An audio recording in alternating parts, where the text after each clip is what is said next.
Hi everybody. Today we'll talk about a topic called drift velocity. Now what is drift velocity? Where it takes place? Under what conditions? Now let us consider a conductor. A conductor, say copper wire. This copper wire has some free electrons, not extra. They are free electrons. They are not bound with any atoms. And these free electrons have certain velocity. And that velocity is called as thermal velocity. Now if electrons are not rest, they are moving, do they have current in them? No. Because the average velocity of the all electrons is 0. If U1, U2, U3 are the thermal velocity of different electrons, the average velocity will be equal to 0. Now why? They are not in a particular directions. They are in random directions. If this electron going in these directions, then this electron may be going this direction, this electron different directions. So as a result, the net velocity of all the electrons is equal to 0. And this velocity is the thermal velocity of the electrons. Due to this thermal velocity, there is no flow of current because average velocity is 0. But what happens when a conductor is connected across a cell of say potential difference V? Due to a potential difference, if you switch is on, a electric field is created inside a conductor. And due to this, the relation of electric field is equal to minus V by L. V the potential difference applied, L is the length of the conductor. Due to the length of the conductor, it experiences an electric field inside it. And this electric field exerts the force on every charge inside the conductor, including nucleus, all the bound electrons and every electrons. But practically the free electron is able to move, and they begin to move. As we know that electron begin to move in what direction? Opposite direction of electric field. So they acquire an additional component of velocity along with thermal velocity. Due to this, they experience a force is equal to QE. Here I write down E into E. Now due to this force, they experience an acceleration is equal to E by M. Means these electrons will experience a additional acceleration due to this potential difference applied. As a result, the velocity of the electron will be U plus AT.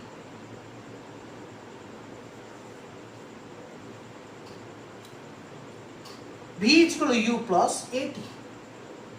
Now, what happened? This velocity of each individual electron is different. First electron will have U1 plus A T1. Second velocity may have a velocity of U2 plus A T2. Now in this way, the nth electron has a velocity of Vn is equal to Un plus Atn. Now very interesting point is that A तो everybody के लिए समान है. Why I am writing different time? What is this time represent? We'll see. Now children, the net velocity or average velocity due to this all is v1 plus v2 plus v3 vn by n, which can be written as v average velocity is equal to u1 plus at1 plus u2 plus at2 un plus atn by n. Now v average is equal to, if you u1 plus u2 plus u3 un by n plus a into t1 plus t2 plus tn by n. Now this v average is equal to, this part we know 0, thermal velocity is 0. A, this is called as relaxation time tau. So tau is equal to t1 plus t2 plus t3 tn by n, called as relaxation time.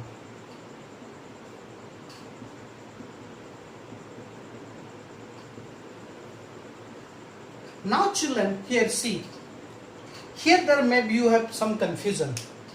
First thing is that I am writing average velocity, although acceleration is there, although time is there. As you know, time will increase, this velocity should increase. But I am writing a average velocity, yani constant velocity. Is it that time is constant? Yes, the time is fixed. Now what is this time and why I am writing this T1, T2, T3, Tn like that? Do the all different electrons have a different time? Yes. Now question is, how a accelerated motion should have been velocity increasing, but you are getting a average velocity, a constant velocity. This is a constant velocity, and this constant velocity is called as drift velocity. And this average velocity can we find out, A can be put as a E tau by m,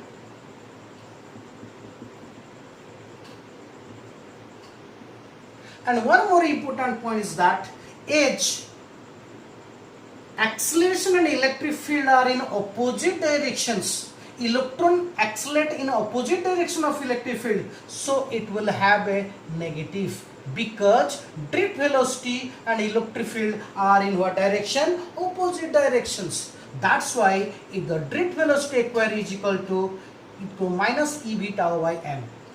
Now drift velocity also can be tell that minus e, we can put e is equal to minus v by l, v tau by m l, minus minus become plus.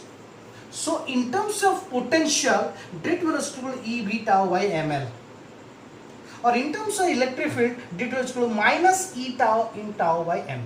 Now here the two important point is left. What is this T1, T2, T2, and why, although it is an accelerated motion, why it is a constant velocity? That point we are going to discuss. Now see children, I will give you one example. Here it is a certain height, we hold a ball. Now if I ask the velocity here v1, v2 and v3, all the velocity are different and the velocities goes on increasing. Now v1 is equal to 0 plus a t1, v2 is equal to 0 plus a t2. So velocity increasing because time is increasing. But let's see the another situation like that. Here there are steps.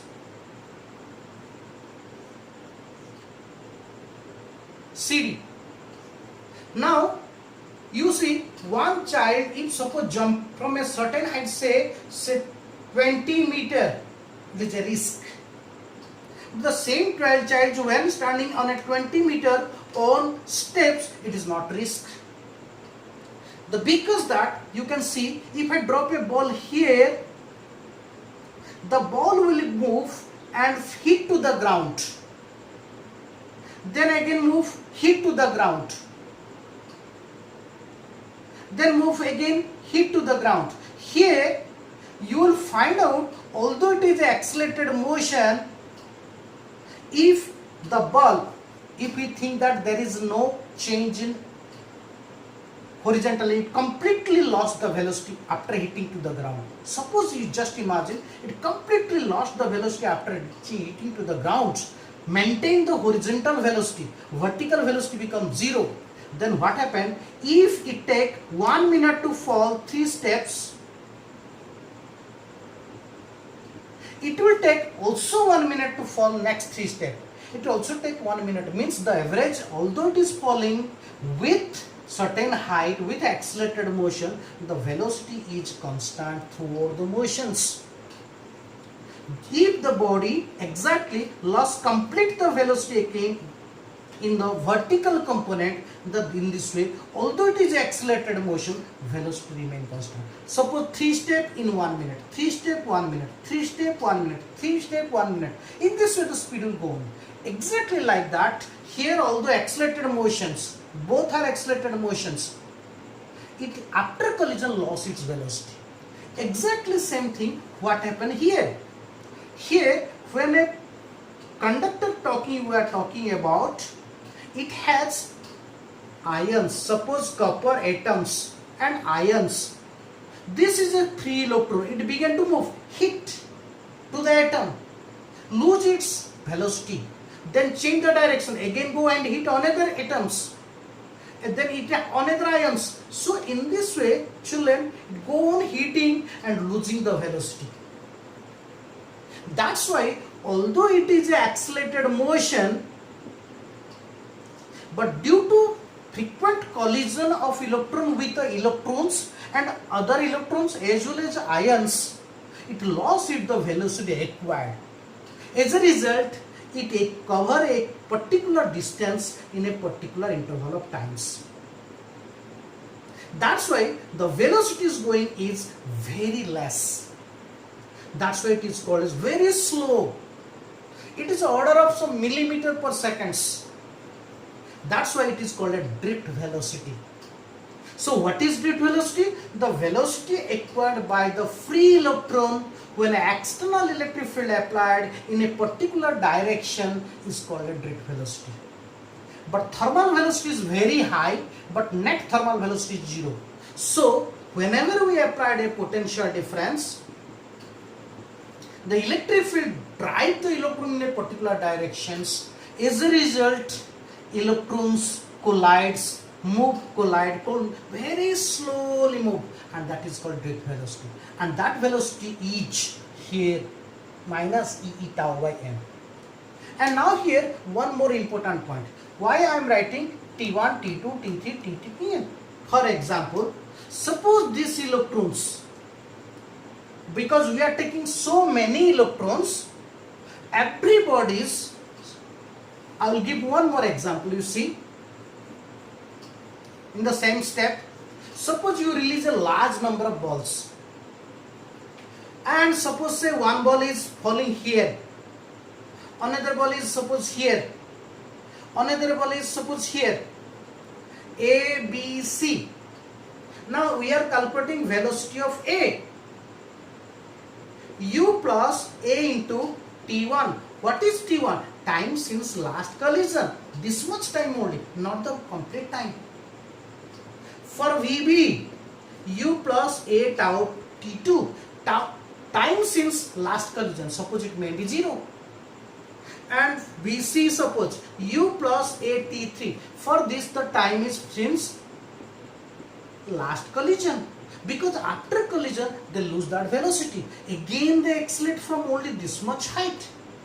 That's why all has different times. Same thing here, all the electron has different time. That's why you have taken T1, T2, T3, Tn. That's why this average time between two successive collision is called as relaxation time. What is relaxation time? The average time interval between two successive collision Means an electron collide here, then collide here. But for every electron it is different.